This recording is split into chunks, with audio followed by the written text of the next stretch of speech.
अम्बुजनयना नारायण अम्बुजनयना नारायण अम्बुजनयना नारायण अम्बुजनयना नारायण. ஆன்மீக அன்பர்களுக்கு வணக்கம். ஒவ்வொரு வாரமும் நம்ம பரிகார ஸ்தலம் நிகழ்ச்சியில புது புது கோயில்களை தான் பார்த்துட்டு வரோம். அது மட்டும் இல்லாம அந்த கோயில்களில் செய்கிற பரிகாரங்கள் என்னன்றதை தெரிஞ்சுக்கிட்டு அந்த பரிகாரங்களை செஞ்சு அதோட பயன்களையும் அடைஞ்சிட்டு வரோம். அந்த வகையில் இன்னைக்கு நாம பார்க்க போற பரிகார ஸ்தலம் திருநெல்வேலி மாவட்டத்துல தான் இருக்குது. இது ஒரு சிவனாலயம். பொதுவாகவே சிவன் அப்படின்னு சொன்னால் ருத்ரமூர்த்தின்னு தான் சொல்லுவாங்க. இருந்தாலும் அன்பே வடிவானவர், அதனால தான் அன்பே சிவன்னு சொல்கிற வழக்கமும் வந்தது. இப்படி அன்பே சிவமாக இருக்கிற ஆதி சிவன் குடியிருக்கிற இந்த கோயிலில் எந்தெந்த தோஷங்களுக்கு பரிகாரம் செய்ய ஏத்ததுன்றதை தெரிஞ்சுக்க இன்னைக்கு பார்க்கலாம். வாங்க நிகழ்ச்சிக்குள்ள போகலாம். தலையே நீ வணங்காய், வாயே வாழ்த்து கண்டாய் என்றார் அப்பர் சுவாமிகள்.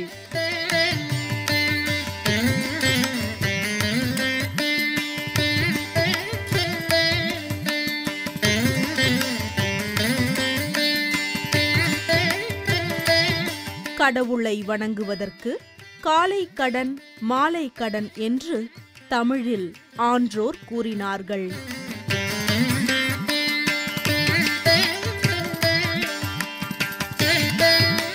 கொடுத்த கடனை திருப்பிக் கொடாதது எவ்வளவு பெரிய பாவமோ அத்துணை பெரிய பாவமாகும் இறைவனை வணங்காமல் இருப்பது.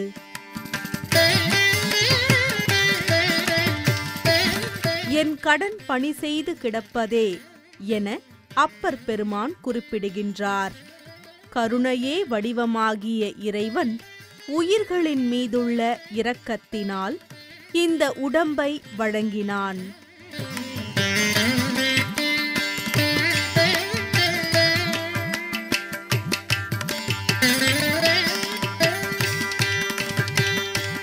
அவன் தந்த உடம்பினால் அவனை வழிபடுவது நமது கடமையாகும். காவிரியில் ஒருவன் நீராடுவது காவிரி நதிக்கு நன்மை செய்வதற்காகவா? இல்லை, தன் உடம்பிலுள்ள வெப்பம் தணியும் பொருட்டு காவிரியில் நீராடுகிறான் மனிதன். அதுபோல அருட்கடலாக விளங்கும் இறைவனை வழிபட்டால் நம்முடைய பிறவி வெப்பம் தணியும். இதோ அற்புதமான இறை தரிசனம் உங்களுக்காக. இன்று நாம் தரிசிக்க இருக்கும் ஆலயம் அருள்மிகு காசிநாத சுவாமி திருக்கோயில், அம்பாசமுத்திரம்.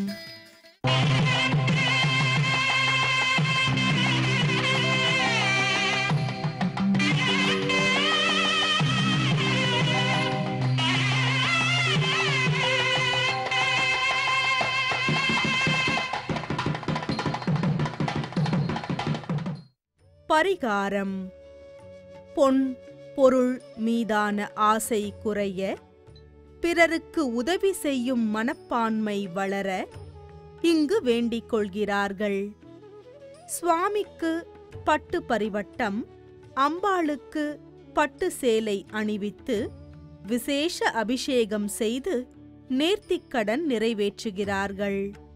திருநெல்வேலி மாவட்டத்தில் அமைந்துள்ள அழகிய நகரமாம் அம்பாசமுத்திரம். இந்த அம்பாசமுத்திரம் நகரின் மையமாக அமைந்துள்ளது இந்த காசிநாத சுவாமி ஆலயம்.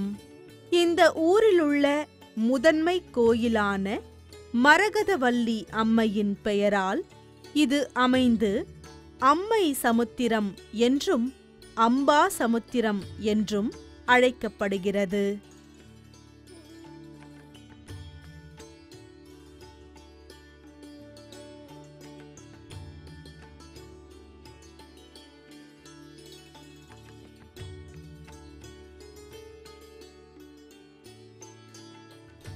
ராஜகோபுரம் திருப்பணி நடைபெற்று வரும் இந்த ஆலயத்தை முழுமையாக தரிசிக்கும் முன் கோபுரம் உருவாகும் காட்சியை ரசித்து நம் மனக்கண்ணால் கோபுரத்தை வணங்கி ஆலயத்தின் உள் செல்வோம்.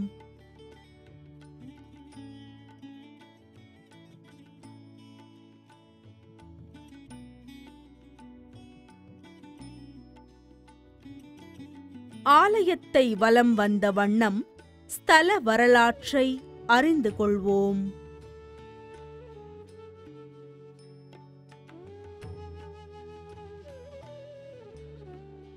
ஒரு சமயம் காசிப முனிவர் சிவனை வேண்டி ஒரு யாகம் நடத்தினார். சிவன் அவருக்கு காட்சி தந்தார். அவரிடம் காசிபர் தனக்கு பூஜை செய்ய லிங்க வடிவம் வேண்டுமென்றார். அவரது வேண்டுதலை ஏற்ற சிவன் அப்படியே சிவலிங்கமாக மாறினார்.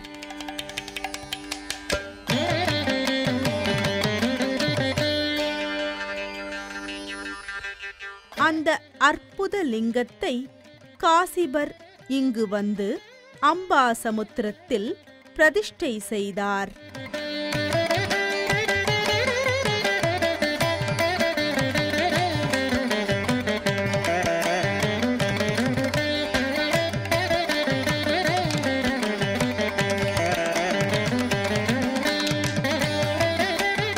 தினம்தோறும் வழிபட்டு பூஜைகளும் செய்து வந்தார்.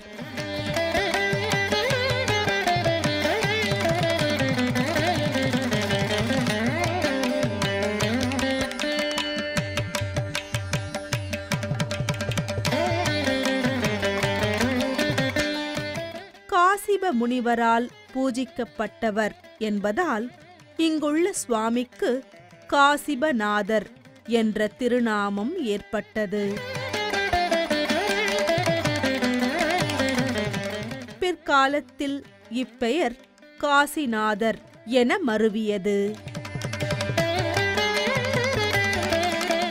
இவ்வாலய இறைவனுக்கு ஐப்பசி பௌர்ணமியில் அன்னாபிஷேகம் செய்வதில்லை. அதற்கு பதிலாக ஐப்பசி மாதப் பிறப்பன்று அன்னாபிஷேகம் செய்கிறார்கள்.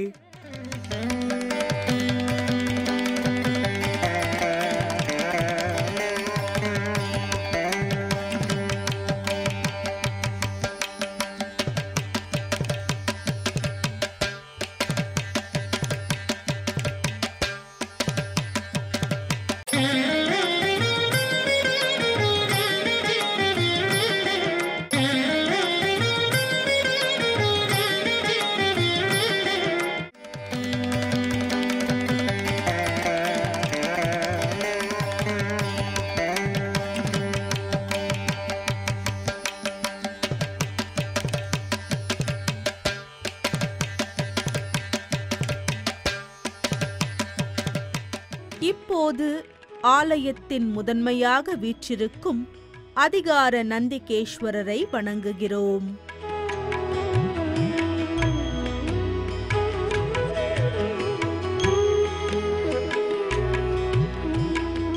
அவர் அருள் பெற்று ஆலயத்தை தரிசிக்கும் அனுமதியும் பெற்று மேலும் உள்ளே செல்கிறோம். சூரிய பகவான் நின்ற கோலத்தில் காட்சியளிக்கிறார்.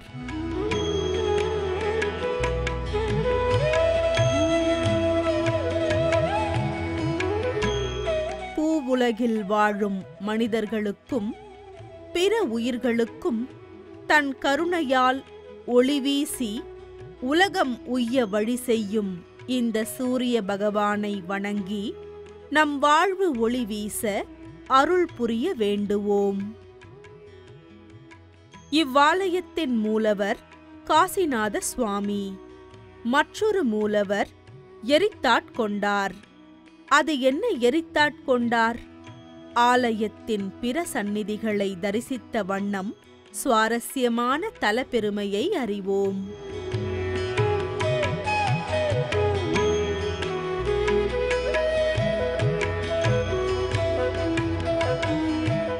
கேரள மன்னர் ஒருவருக்கு நோய் உண்டானது. எவ்வளவோ வைத்தியம் பார்த்தும் குணமாகவில்லை அந்த நோய்.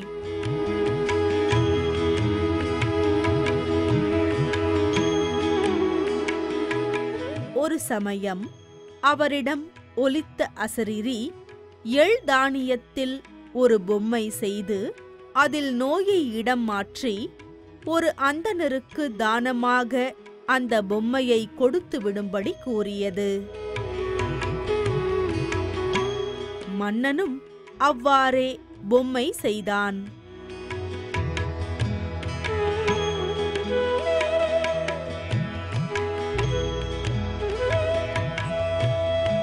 கர்நாடகத்தை சேர்ந்த ஏழை அந்தண இளைஞன் ஒருவன் மன்னரிடம் பொம்மையை பெற்றுக்கொண்டான்.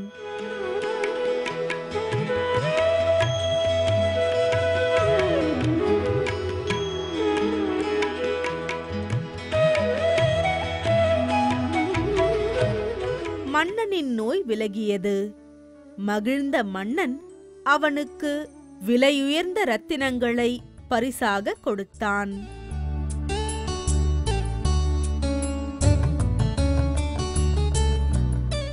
அப்போது உயிர் பெற்ற பொம்மை இளைஞனிடம், நீ கற்றுக்கொண்ட காயத்ரி மந்திரத்தின் ஒரு பகுதியை எனக்கு கொடுத்துவிட்டால் உன்னை விட்டு சென்று விடுகிறேன் என்றது. அவனும் அவ்வாறே கொடுத்து நோயிலிருந்து தப்பிவிட்டான்.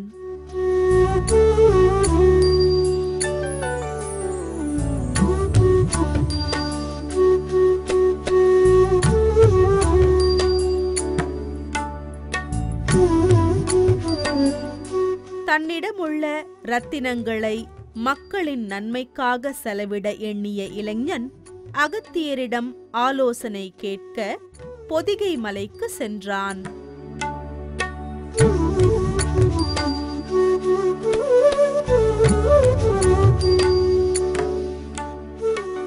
வழியில் இக்கோயில் அர்ச்சகரிடம் ரத்தினங்களை மூடையில் கட்டி கொடுத்துவிட்டு சென்றான்.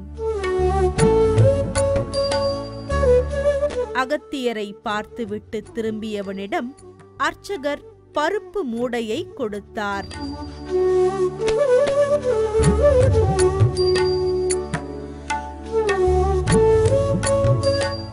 ஏமாற்றப்பட்ட இளைஞன் மன்னனிடம் முறையிட்டான். அவர் இளைஞனிடம் ரத்தினம் பெறவில்லை என சிவன் சன்னதி முன்பாக சத்தியம் செய்யும்படி கூறினார்.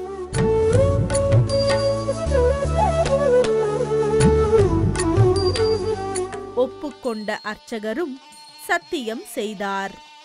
இதனால் கோபம் கொண்ட இவ்வாலய சிவபெருமான் அந்த அர்ச்சகரை எரித்து விட்டார்.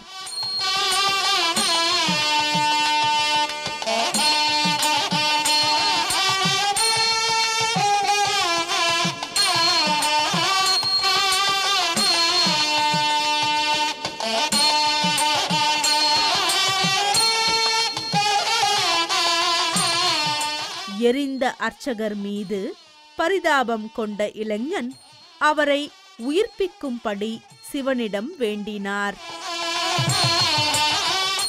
சிவன் அர்ச்சகருக்கு உயிர் கொடுத்தார்.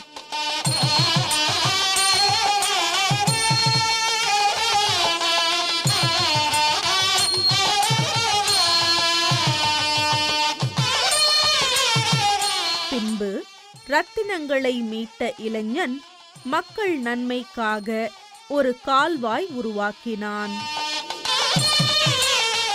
கால்வாய் அவனது பெயரில் கண்ணடியன் கால்வாய் என்று பெயர் பெற்றது. இவ்வாறு இளைஞனுக்கு அருளிய சிவன் இங்கு தனிச்சன்னதியில் இருக்கிறார். இவரை எரித்தாட்கொண்டார் என்றும் எரிச்சுடையார் என்றும் அழைக்கிறார்கள். இவருக்கு முதல் பூஜை செய்யப்பட்ட பிறகே காசிபநாதருக்கு பூஜை செய்கின்றனர்.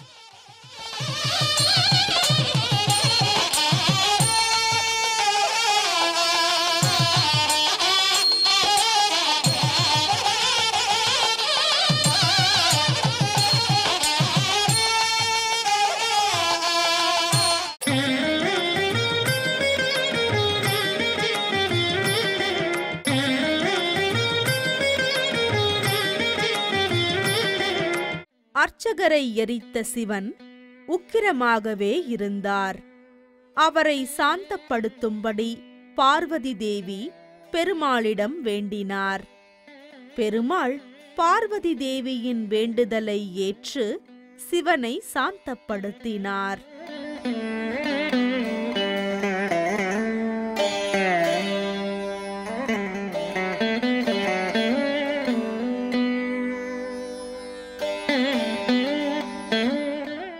சிவனை சாந்தப்படுத்திய பெருமாள் நின்ற கோலத்தில் எரித்தாண்டார் சன்னதி எதிரே தனிச்சன்னதியில் காட்சியளிக்கிறார்.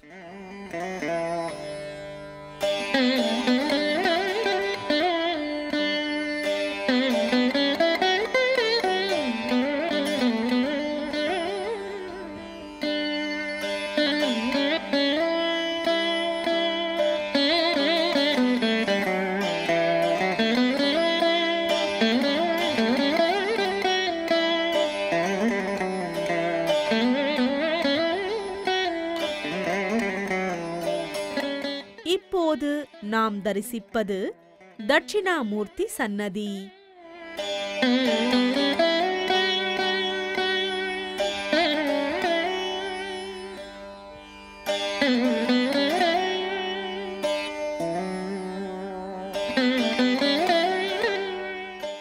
பக்தர்களின் குறைகளை களைந்து நல்வாழ்வு வழங்கும்படி காட்சி புரிகிறார்.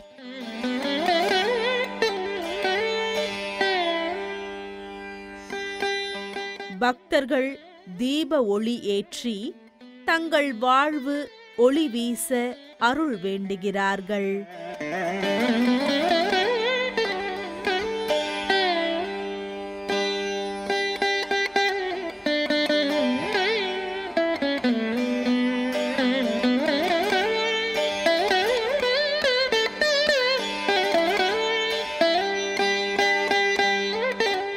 இதுவே கன்னி விநாயகர் சன்னதி. இவருக்கு அறுக்கை விநாயகர் என்றும் திருநாமம் உண்டு. விநாயகரை வணங்கி நம் வினைகளை களைவோம். இத்தலத்து நடராஜர் புனுகு சபாபதி என்றழைக்கப்படுகிறார்.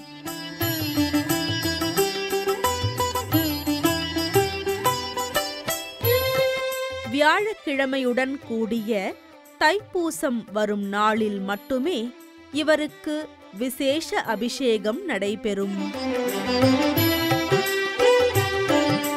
இந்த நடராஜருக்கு சந்தனம் மற்றும் புனுகு சாத்தி வழிபடுகிறார்கள்.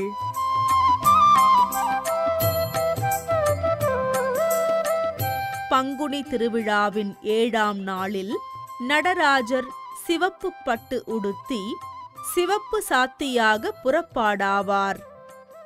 8ஆம் திருநாளன்று காலையில் வெள்ளை சாத்தி உலா செல்வார்.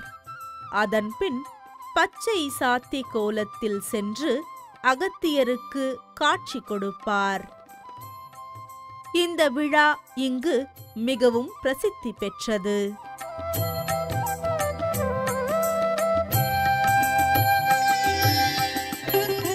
இவ்வாலயத்தில் சனீஸ்வரர், பைரவர், சந்திர பகவான், நவக்கிரக நாயகர்கள் என பல சன்னதிகள் அமைந்து நாடி வரும் பக்தர்களின் குறைகளை களையும் ஸ்தலமாக திகழ்கிறது.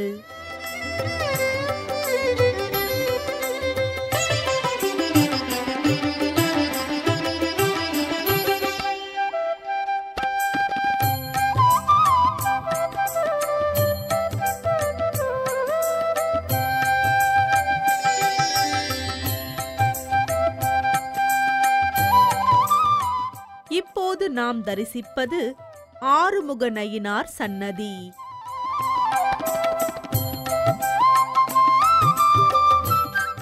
வள்ளி தெய்வானை சமேதமாக நின்ற கோலத்தில் காட்சி புரிகிறார்.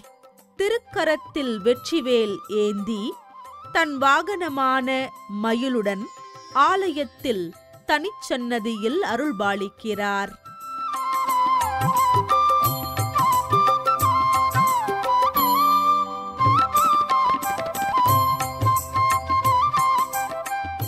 ஆலயம் திறந்திருக்கும் நேரம் காலை 6:30 மணி முதல் 11 மணி வரையும், மாலை 5 மணி முதல் இரவு 7:30 மணி வரையும் காசிநாத சுவாமியின் தரிசனம் கிடைக்கும். அருள்மிகு காசிநாத சுவாமி திருக்கோயில் அம்பாசமுத்திரம். மூலவர் காசிநாத சுவாமி மற்றும் எரித்தாட்கொண்டார். தாயார் மரகதாம்பிகை, தலவிருட்சம் நெல்லி, தீர்த்தம் தாமிரபரணி, ஆகமம் சிவாகமம், பழமை 500 முதல் 1000 வருடங்களுக்கு முன், புராண பெயர் அம்பாள் சமுத்திரம், ஊர் அம்பாசமுத்திரம், மாவட்டம் திருநெல்வேலி. இறைவன் நமக்கு கொடுத்த நாவினால் அவனுடைய திருநாமத்தை சொல்வோம்.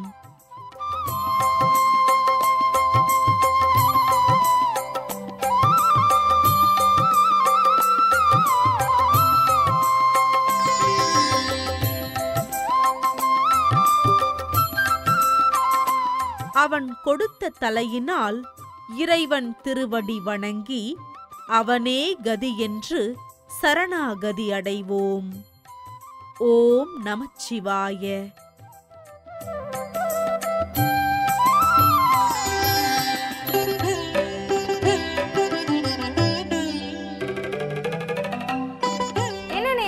அம்பாசமுத்திரம் ஆலயத்துல காசிநாத சுவாமியையும் எரிதாண்டவரையும் கண்குளிர தரிசனம் பண்ணீங்களா?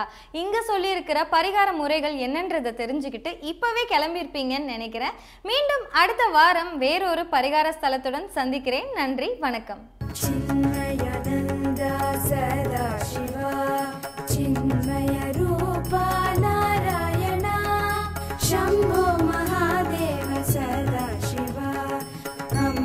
जनयन